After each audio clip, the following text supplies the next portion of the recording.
Masih di bab 9 untuk melanjutkan materinya. Sekarang kita masuk ke Dewa 2, Dewa I ya.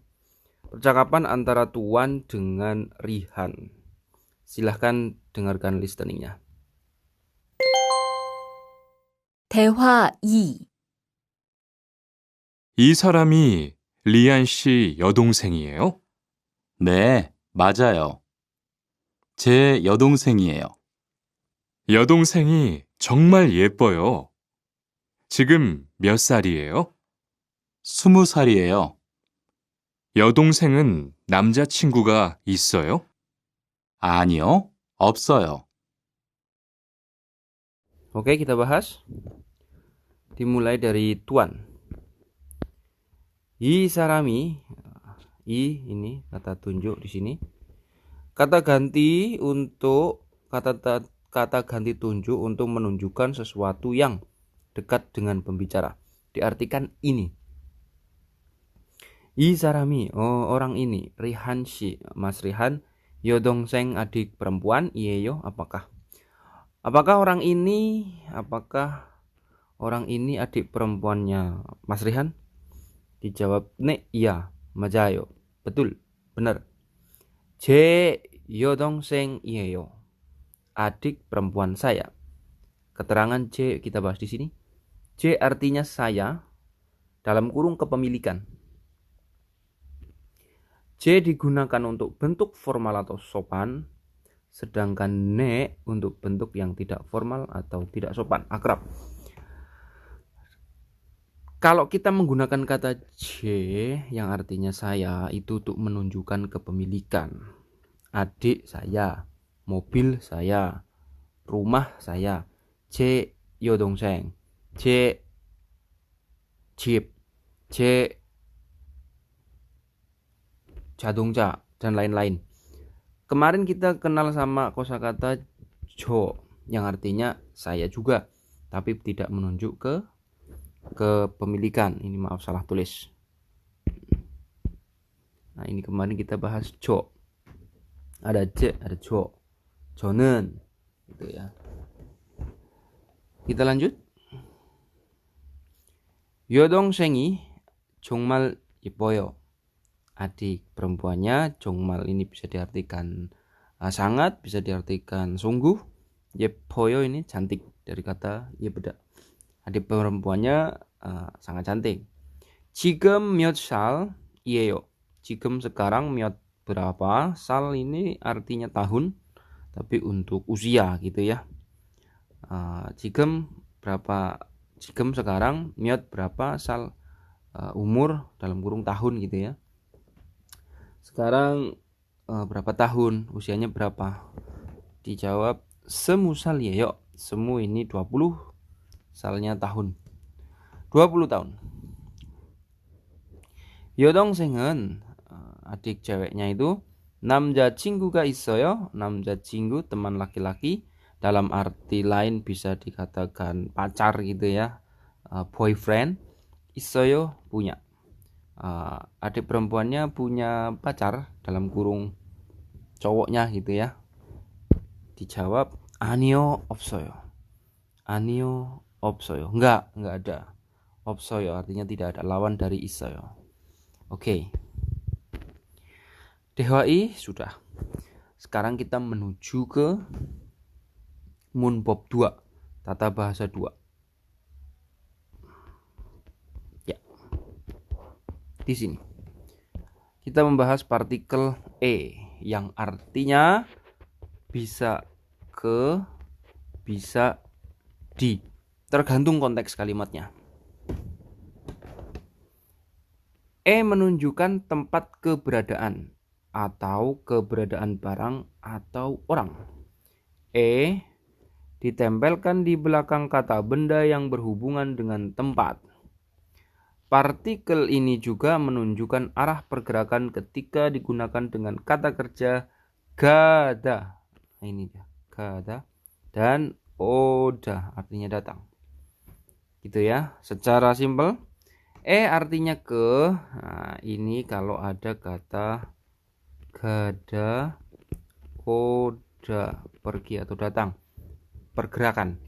artinya di. Nah, nanti dia kalau ada kata idda atau obda menunjukkan keberadaan atau tidak adanya barang, tidak adanya situasi kayak gitu. Kita ke contoh kalimat biar lebih jelas. Rihan shi jigam samusil isoyo. Ini artinya ada. Rihan sekarang ada di kantor. Mas Rihan sekarang ada di kantor. Di sini diartikan di. Seandainya dia diartikan ke, tidak masuk atau wagu. Contoh ya, Rihan shi jigam samusil isoyo diartikan Mas Rihan sekarang ada ke kantor. Kan otomatis ada yang rancu di situ ya. Contoh yang kedua, ceki ceksang wiye isoyo. Nah, ini pakai kata isoyo lagi, otomatis di sini artinya ke di, sorry. Di sini artinya di. Cek itu buku, ceksang meja tulis atau meja. Isoyo ada, di wi, ini kata wi atas. Buku ada di atas meja. Kan tidak mungkin buku ada ke atas meja. Contoh yang terakhir menggunakan kata gada di sini, gayo, gada, perubahan dari gada ini. 저는 내일 시장에 가요. 가요. Besok saya pergi ke pasar. Saya pergi ke pasar besok, atau besok saya pergi ke pasar. Karena di sini ada kata kerja gada. Secara singkatnya tadi seperti ini. Ke jika diikuti ini, di jika diikuti ini. Ini cara simpelnya kayak gitu ya. Oke, kita bandingkan. Partikel ditempelkan pada kata benda yang menunjukkan waktu. Selain itu, bisa juga punya arti kala atau waktu yang terjadi dalam suatu keadaan atau kondisi. Nah, sekarang kita punya tiga arti dari kata sesuai contoh maksudnya yang kemarin kita bahas itu artinya pada jika keterangan waktu kayak gitu ya. Nah, di sini contohnya Neil Hansi itu jam 1, ini jam 1. Pada Manayo bertemu, besok bertemu pada jam 1. Kita punya rangkuman nah, kita punya 3 sekarang. Bisa diartikan ke, bisa diartikan di, bisa pada. Tergantung konteksnya. Konteks kalimatnya, kalau ke tadi penjelasannya diikuti gada atau oda. Di jika idda atau obda. Nah, kalau pada ini keterangan waktu atau sigan. Nah, gitu ya. Oke. Kita punya 3 bentuk dari kata partikel seperti itu. Ini diinget-inget ini. Ya, catatan ini. Oke. Pembahasan munbobnya sudah. Di sini kita punya kosakata. Saya mau bahas kosakata sebentar untuk sekedar mengingat saja. Untuk informasi keluarga di sini kita refresh sebentar. Kalau kita laki-laki di sini, jika aku laki-laki, maka kita memanggil kakak laki-laki dengan sebutan hyong. Kakak perempuan dengan sebutan nuna. Jika kita laki-laki ya. Nah, kalau kita perempuan, jika aku perempuan di sini, kita memanggil kakak laki-laki dengan sebutan opa, dan kita memanggil kakak perempuan dengan sebutan oni. Itu saja, merefresh. Ini sudah pernah saya bahas di 50 bab. Di sini ada Yonsep. Ini biar semakin mantap. Yonsep yang menggunakan bentuk di sini.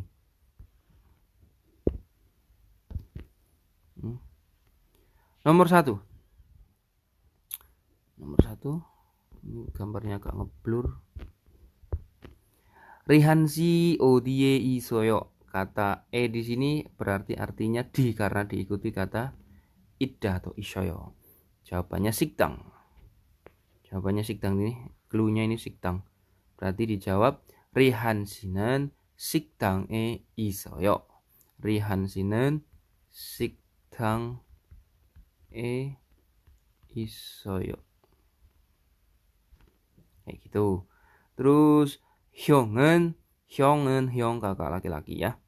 Nah, ini kita nyebutnya 형, berarti kita ini laki-laki yang lagi ngomong.